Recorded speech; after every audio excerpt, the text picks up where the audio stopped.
Laurie Delhostal sort la tête de l'eau après plusieurs mois de lutte contre le cancer du sein.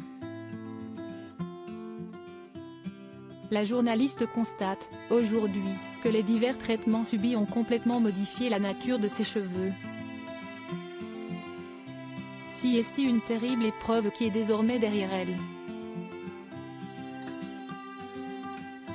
Le 22 juin 2023, Laurie Delhostal annonçait fièrement la fin des traitements intensifs pour battre son cancer du sein.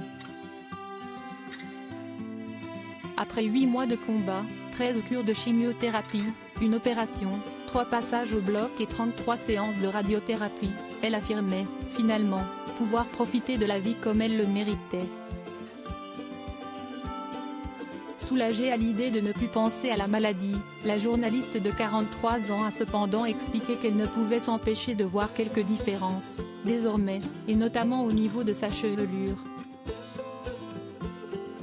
Sur son compte Instagram, Laurie Delhostal a partagé plusieurs photographies qui montrent son évolution capillaire, de la naissance à aujourd'hui, en passant par la case cancer.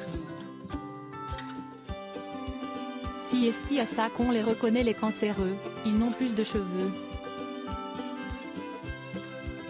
Et puis à la phrase qu'on leur répète le plus, si est pas grave, ça va repousser. Si on nous le répète autant, si est parce que ça se voit, mais aussi parce qu'on essaie de parler de nos cheveux, de la souffrance que si est de les perdre, de se retrouver avec des poignées dans les mains, dans la douche, partout. Si est peu entendable de focaliser là-dessus quand on est malade, mais la vérité si est que si est une vraie souffrance d'avoir une tête étrange et de ne plus se ressembler, admet-elle. Et d'entendre ils vont repousser plus beau et plus vigoureux si est sûr. Pardon mais mes cheveux étaient beaux et vigoureux. Maintenant ils sont juste bizarres. Pas de la même couleur par exemple. Essai de perruque plus ou moins chère, séance de chimiothérapie, mèche qui repousse. Laurie Delhostal a dévoilé chaque détail sur les réseaux sociaux, comme elle l'a toujours fait pendant son combat contre la maladie. Elle a d'ailleurs reçu le soutien d'une célèbre consoeur, Virgilia S., qui avait annoncé être atteinte d'un cancer du sein alors qu'elle était enceinte.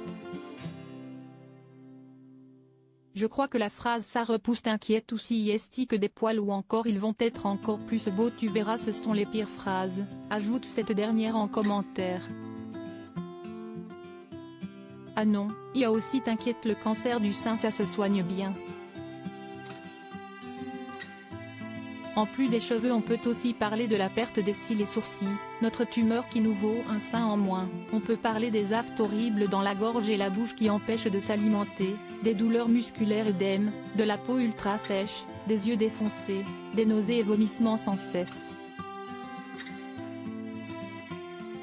Mais à part ça, oui ça se soigne bien, le cancer du sein 1.